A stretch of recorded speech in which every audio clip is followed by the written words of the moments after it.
Today's episode, we are joined by Jay Ashton, who is affectionately known as the Canada's restaurant guy.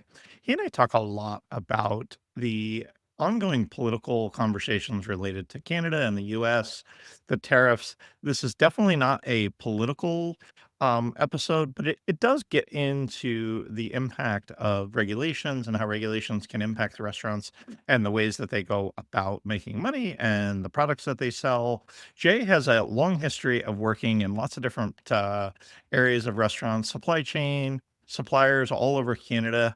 And he also hosts his own podcast and has a great newsletter that is very valuable to restaurant owners. So if you're not familiar with Jay, I would encourage you to listen to the entire episode, learn a little bit more about him and how he can help your business. If you're not familiar with me, my name is Jeremy Julian. I have been working in the restaurant tech space for over 25 years. And I also am the Chief Revenue Officer for CBS North Star. We sell the North Star point of sale solution for multi units. Check us out at cbsnorthstar.com. And now on to the show. Welcome back to the Restaurant Technology Guys podcast. I thank everyone out there for joining us. As I say each and every time, I know that you guys have got lots of choices, so thank you guys for hanging out. Those that are watching on video may recognize the face. I definitely know that they'll see the name floating around the socials. But Jay, why don't you introduce yourself to our audience, and then we can jump into kind of some of the topics and what you've been up to the last couple of years. Sure. Also known as Kaz Restaurant Guy. I always laugh Yeah, at that. Canada's restaurant Yeah. guy. Yep, exactly. You're the Canadian. You're going to say a lot of A's today in the show, Well, I'm I sure. try not to A it out too much. But Good. yeah, so I'm from Canada. I've been in the industry 35 years. I've done everything in the industry I think there is. And I'm in the last 20 years, I've been working with one of the largest distributors in the world. And I've been working with them on really helping businesses. So I've dedicated most of my career of helping restaurants and from everything in between in the space of restaurants or marketing to business and everything in between. And I've been doing a podcast as well, we call it Not a Podcast on our network. Maybe one day I'll tell you. But we do that as well. And we've been doing that for 5 years. And we just turned it into a media network. And we also have 4 newsletters that goes out every week. And yeah, we got some pretty cool stuff happening over the next 2025. Yeah, no, and I know that's how we connected. I somehow got on the newsletter and then I got connected to you on LinkedIn and I'm like, holy crap, this guy's so prolific. He's got so much stuff out there, which is part of what had me reach out. And for longtime listeners, everybody knows that my real passion is to help restaurants succeed. And that's part of why this show exists and primarily wrapped around technology. But at the end of the day, the best tech in the world without the right systems and people in place doesn't matter, which is really kind of what Jay and I talked about pre-show when we were talking about what do we want to get into. So, Jay, what's been on your mind? You and I talked pre-show, and you got 2 or 3 things that have been resonating with you as it relates to both the Canadian market, which some of our listeners, we have some Canadian listeners, we have some international listeners overseas, a lot of U.S. based listeners. But what's been on your mind most recently? Because I think it's going to have an impact on the restaurants, both domestically here in the States as well as in Canada. It's this tariff talk. I call it tariff talks because hopefully the percentages are not going to be what they are, but we're talking a lot about the tariffs right now and putting plans into place and working on strategies. And it is right now that time of the season that everyone's busy. We got Christmas parties happening. It's a great time of the year. But I also just wrote this morning about what do you do in January 2nd? Probably haven't even thought of that. And that's okay. And I always believe that it's hard to always say things to the industry without being in the industry at that moment. And I get to work with a whole bunch of restaurants every day as well. But it is when you look at what that plan is and what these tariffs will do to our industry, we got to have a plan. It's already seen our Canadian dollar drop quite a significantly amount in the last few days just by the talk of tariffs. And Yeah, without anything actually implemented at nothing this point. happening, it certainly erode our dollar quite a bit. So we need to be planning what we're going to be doing because people are going to go out. We know we're going to have restaurants still. We're going to have to look at options. But right now, I think when you're going to look at the percentages that hopefully don't come into our scope here, we're going to have a plan. And that's going to have to be, I think, on almost every corner of your business model, you may have to turn it upside down. So we need to prepare for that. And that's going to be very emotional. It's going to be very challenging for a lot of people. And they're going to need, I always say every restaurant needs a coach and a podcast, but they're definitely going to need that support that's out there in the market, or they're just not going to make it. So help me understand, or help our listeners understand, really, Jay, why is that tariff so impactful? Even the tariff talk, what is the impact going to be to the Canadian market? Because for those that either aren't super into politics or don't even know, like, how is that going to impact? Because as a food distributor in your day job, I would assume that much of what products you guys are getting come from Canada, but it sounds like that might be part of the problem, but I don't even know. I guess help educate our listeners as to why that impact is going to be so great on the Canadian market, because all of those border cities in the U.S. are going to also be impacted pretty Oh yeah. significantly, I would guess, about it too. Yeah, there's a lot of talk around what's going to happen on both sides. Obviously, we get products in from the United States, and also the United States, we trade products as well with the United States quite a bit. I forget it's 2 point some billion a day. It's a significant amount of export and importing across the Canadian border. It's just going to drive inflation up. And tariffs is a tax, right? That's all it is. It's a fancy way of saying a tax. And when you add Hmm. tax onto goods in or out, it's going to increase the cost on those products, no matter if we're sending so much across the border or receiving it across the border, it's going to increase the overall cost of those products. And when most of those products can't be either grown up here or they're manufactured in the Canadian markets, manufactured in the US, vice versa, we're literally going to see, and it's also going to impact the US industry as well. It's going to also see an increase on both sides. So it's really, when you look at the tax percentage, when we look at adding 2 or 5% tax on things, it has a significant increase, a decrease on the use of those products, or if it is fuel or whatever, people travel less or they eat out less. We see all these impacts happening, but also drives our dollar down in the overall dollar of what it is. And when we're seeing that compared to the US dollar, it's significantly dropped, which is not good. It is good in some circumstances when it comes to oil and gas in those areas, lumber, certain things, grain, all those things help when you look at, because we sell it in American dollars, right? So we do see definitely a profit in that side. But the food products that are coming into the Canadian market, these things are going to be increasing in prices for restaurants out to a degree that we really just need to be prepared to be able to handle what that is and just be ready to be able to work through it and plan through it. And this also in the US market as well is you will see increase on products. And I work with a lot of restaurants right now where we also believe that we're hit the ceiling in the menus pricing, Yep. right? Like we're ceiling, we're maxed. No more. And I've seen more and more brands coming out with value propositions and trying to figure out how to get the consumers back. I just was reading articles this morning. Yeah. So, what do restaurants do? You talk about planning and you talk about them having to have a plan. What, again, I think some of the inflationary stuff that happened late 2023 and all through 2024, a lot of people didn't plan for it. And then their food Freaking costs out. went up and they didn't know what to do, and they struggled to adjust quickly. We know that there's a potential for this to come. We don't know what it's going to look like come January, but what can they do? Do they change their menu selection? Do they highlight separate different products? Help walk through some of the things that you're coaching some of your suppliers and some of your restaurant brands to even think about, because again, pizza food cost is different than steak food cost. Yeah. Steak food cost is different than chicken wings. Help us understand what it is that you're talking to different restaurants Well, to I think think through. if we can look at a more of a macro model here. So when you look at the overall business, I think a lot of restaurants are going to have to make a decision. Is this the model that we want? Do we switch the overall business model? It's that significant when we look at the percentage on the amount of tariff that we're looking at. It's that big of a deal. That's what I'm saying is it's not just a 5%, oh, we'll just change the menu prices or we'll look at it in a inferior product or whatever the case is. It's actually so significant that we have to make business decisions on the overall business structure or model or strategy. And that might be where, okay, we may have to become this kind of model going forward, or we may have to reduce hours. We may have to look at not or just doing foot traffic or not having foot traffic or takeout. All these things, when you look at the overall business structure, will have to be reviewed and looked at and made a decision if it goes forward. And that is by running your numbers and looking at what you can do, what the market will bear, and what you're going to have to do to survive. You will have to look at everything. It's not just your menu. It's not R&D on new products.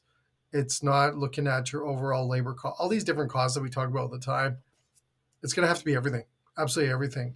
And it's going to come down to, do you have to reinvent yourself again? And I think when you look at some of the talks right now, and I just saw this article this morning as well around innovation, I always say is when people start talking innovation, worry, because that means that Mhm. either we're going to see products in There's place. going to be a force There's going to be a change. force There's going to be a force coming, change. Yeah. right? And you see this Uh, starting to come around. It's like, okay, here comes the innovation train.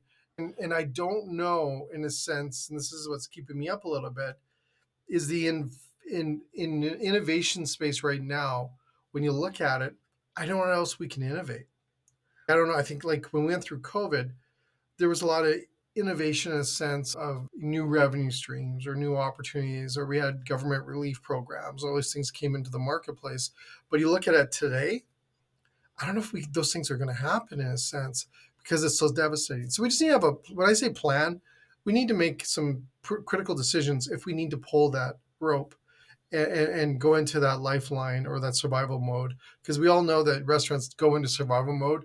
It's a tough battle when you don't have a plan, and we yep. just need to make sure. And I always say planning's perfect, and if you don't need to use it, if you don't need to use it, but at least you're sitting there without stopping, because most places are going to react on the 21st or 22nd, and based on what I'm hearing, the significant increase in what's going to do will be pretty much overnight. So it's not a slow burn. It's going to be a quick one, and it's going to be fast. And it's going to be quite hard on us. That we need to make sure that we got a plan B in place. Here's what we're going to do. Here's what we're going to do to move forward. And I actually think also incorporating AI into your business model right now is critical. And I say that based on you're going to have to use the smartest guy in the room to help Hmm. support you. And I think using AI as I have right now, we have the restaurant AI coach right now that we have for what I do, and I use it. I've loaded everything I can into it that it brings in knowledge, but it is in a sense right now where we need to use all those lifelines in planning. Well, and you had said, yeah, you had said to me, Jay, in before we hit the record button, that you think that this has the opportunity to be even a larger impact than COVID. Yeah, I guess tease that out for just a second for our audience, because I think they're going to be sitting here listening, going, "That guy's so full of crap. He's just some crazy ass Canadian that doesn't know what he's talking about." And I'd love for you to tease that out, because I think it's going to go into the last part of our conversation, which is really what other things can they do, exploring different business models, and how can they adopt tech to help with some of these things. But why do you think it has the opportunity to be even more impactful than COVID? because I think the thing is that one similar to COVID in a sense, it's going to overall hit all industries, right? It's not just going to cone in on one area. I do have a theory though that we may see it flip in a certain area that may cause it to not be so devastating. We'll talk about carbon tax in a second that we have here, where the government has in place an environmental tax on carbon for us, where we have added it into a lot of goods and a lot of things and our gas prices and everything else. There might be an opportunity because the opposition right now in the Canadian government is, if they do get elected, which most likely in the polls it looks like they will remove that carbon tax. I don't know if that carbon tax, the percentage of what the tax has been, because it's been incremental over the last couple of years, is that enough if we remove that to off balance the 25% tariff tax? It might be, or might not make it so abusive, right, in our industry. So when I look at a comparison to the COVID world, COVID, there was a lot of relief programs that were out there. There was a lot of, in a sense, people going out to support the industry because it was taken away from Yeah. us. And I think when you take things away, people want it, right? Like it's just, I want that back. It's important to me. They're not taking And it and restaurants oftentimes are the lifeblood of a community, and so to your 100%. point, a lot of people were going out and supporting Yeah, these I want to go out and local support it. I restaurants need that because in of it. my community. That's my life. That's where I go and work. Now they're having it. It's still there, but they can't afford it. That's a different Mhm. world. That's a different take, and that's a different mindset. And I think when you look at the psychology of the person that's going to go out and dine in these places, going, I'd love to go and support you. I just can't do it. I think it's a lot harder in a sense to understand that. And then we also had a lot of people that were actually banking a lot of money through COVID because they weren't traveling as much. They were bringing in income still, all these different things that were happening. So there was some, savings happening in the market, but it was devastating. Don't get me wrong. It was incredibly devastating. I just believe that this might be a little bit worse in a sense. Now, I do believe that if we all rally together, I was a part of the committee that put together a national program here in Canada that got people dining out on Wednesdays. And it was about creating a community amongst the whole overall industry to say, get out on Wednesdays and dine out. I was a part of a concert across Canada. It was a virtual concert. as well with rock stars and all these cool things. And we built a really a Wednesday where it actually impacted the industry so much in the Canadian market. We actually saw sales go up in restaurants on Wednesdays. That worked on that community. I've written a lot about the new community. I didn't know it was going to be this more important. I don't have a crystal ball, but I wrote recently over the last few months about the importance of creating community in 2025. It had nothing to do with tariffs. It just was looking at how to really leverage and collaborate amongst each other more than ever. And I saw that just in a position of really a new way of looking at I guess working with each other within your community, but not as a community as we see it. It's not a physical local community. It's more or less either an online community or a community amongst our brands or how we support each other and move forward. So I saw that with some of the restaurants I coach, is actually seeing some competitors back 10 years ago would be competing, wouldn't even want to sit in the same Mhm. room, to actually getting on social media and promoting each other's brand in the same town. I've never seen that before. I think it was incredible. So when you look at those kind of things as we move forward into this year, I think community is going to be very strong. I think you're going to have to do it. I think you're going to have to get behind your local restaurateurs in your community that do the same thing you do and get that community built and look at ways to support each other. And that's shared marketing, shared resources, shared services, all these supporting each other on social as a shared community, working with the media in your local community. Because traditional media, as much as we believe the social world is very powerful, guess what? There's still boots on the ground and in pounding the pavement, as I call it, is still important as well. There's a lot of these things that we still need to look at within our own areas and our own influences, but supporting each other is just going to be a big one. Yeah, I love that thought, and I think it's something that we all need to be thinking about. And we've had lots of guests on in the past that talk about building a local community, so you know who your guests are, so you know when they came in, being able to put things out to them to know when they came, when they didn't come. Jay, you talked about it in your thoughts when you were talking about kind of the impact about exploring different business models. What does that mean to you? Is that, and we've talked about virtual brands all through COVID, lots of people spun up. They spun up third party delivery. They spun up first party delivery. We've had guests on that have talked about how they can offer first party delivery, but not staffing up. So is it stuff like that? Is it creating virtual? Is it changing your service model from full service to fast casual? Is it all of that? Is that kind of what you're talking about when you talk about Yeah. exploring those different business models? And why change? Is it just because the impact is going to be so great that you got to evaluate labor savings and food cost savings and packaging savings and all of those kind of Yeah, I things? think you're going to have to look at all those areas, right? You're going to have to make the decision, like I said, knowing your numbers. And in the Canadian market, we have, this will blow your mind. There's still 80% of restaurants in Canada that don't have their menus costed out. Wow. 80% still don't have their menus costed out. And trust me, that's a real number. So when you look at that, we need to know your costs. Your costs on all those areas, but we need to know and make those decisions. And that also is on your menus, which is the most profitable items, all these things that we need to do. Those are the things when we talk about looking at your business models. Is it a right decision? With the ability to use AI today, we can actually even use AI in a visual format where is it the right decision to even have your restaurant in the right spot where you have it today? Right? This is based on more of a traffic format or looking at demographics within the areas. So it might even be in the right spot. It might even be in the right format that you have the table set out in your restaurant. All these things need to be looked at.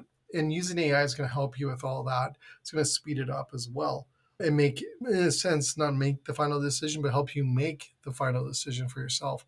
But I think when you look at the overall business models that I work with, is that we teach right now 5 to 6 new revenue streams. And I believe every restaurant that does not include takeout. So we look at new revenue streams for restaurants. And when I look at the opportunities that are out there, and I think when you look at that community, can you leverage that community to help support you in these new revenue streams, right? Like I have one location we're working on a micro butcher model. So we're incorporating a butcher model into the restaurant, which is a micro size format. Butcher shops in Canada right now are hot, they're busy. We don't want to get our beef always at the grocery store, but we want to get it still at a location. So I said, well, why don't we create a micro butcher shop model? So I have that happening right now. We look at CPG products right now, galore, cookbooks, journals.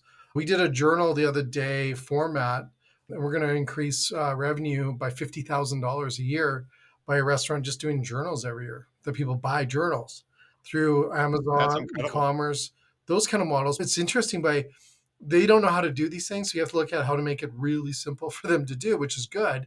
But I look at it, how many dishes do you have to sell? Because in Canada, our profit margins per dollar is about 4 to 5% if you're doing things right. So that's it, most restaurants are running their profit around that percentage.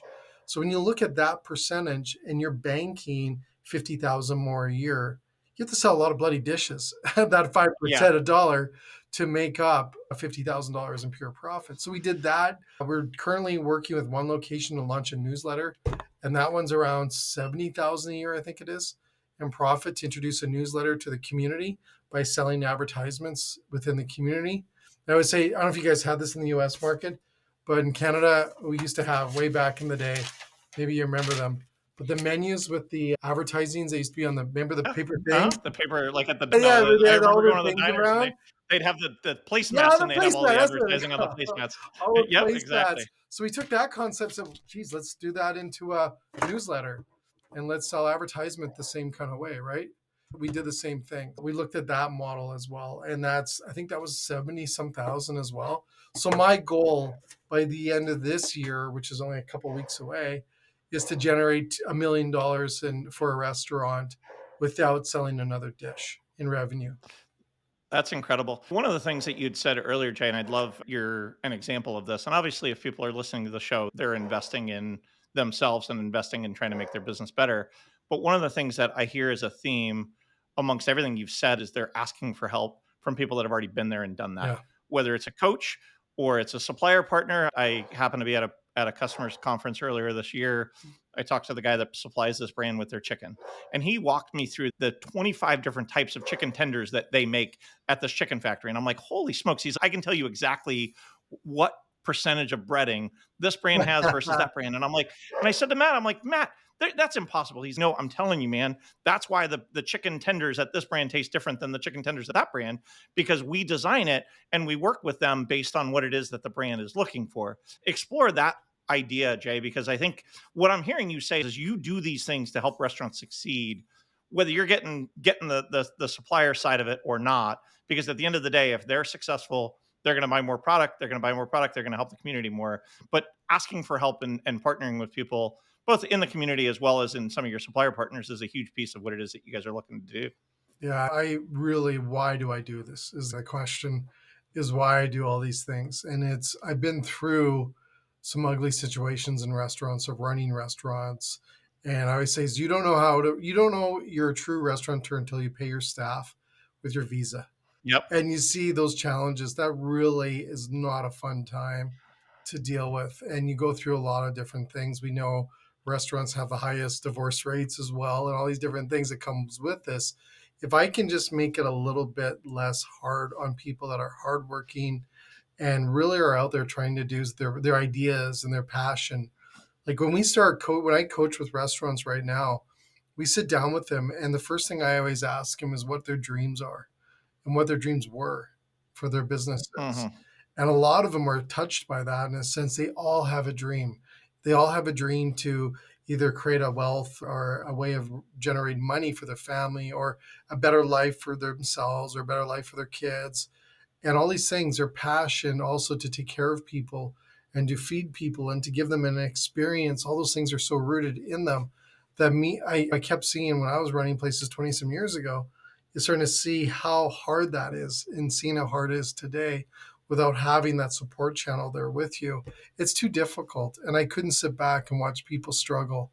And the industry means so much to me. It saved me as a young kid and all these different things that honestly I have to give back. And it's like my goal. And it's really important that I see places. And it also is good. Like it is Yeah, good. it's good It for tastes community. good. It's good for the lives of the It's people that good you impact. for us Yeah, too. It feels so yeah. good, and nothing I get more excited is watching people change their lives around, or them giving us the ability to actually touch their lives in a way that most people wouldn't. Like giving someone ability to look at menus. I always say you're really touching someone's mortgage, your Mm-hmm. paychecks, people's lives. They allow you to touch that menu. That's pretty sacred ground, right? So I really take all those different touch points and really look at it more in a sense of a privilege and a privilege to be able to provide what I know. And over the years, I've been doing this and I've coached thousands of places. and just being able to give that back is what I really enjoy doing. And it, like you said, yellow tasted it. So it feels good. I Mhm. like this. I like this. I like this. And you want to get into this whole servant model of being a leader. Thank you for the contribution. One last idea, or one last thread, Jay, that we talked about pre-show was the use of technology. You alluded to AI. You alluded to investing both in yourself and in the tools that you use to help your business be better. Guests on the show, hundreds of shows now on restaurant technology, guys. So there's lots of different tech out there. Where do you see people have the most timidity and or the least ability to adopt that change? And where would you suggest people at least consider?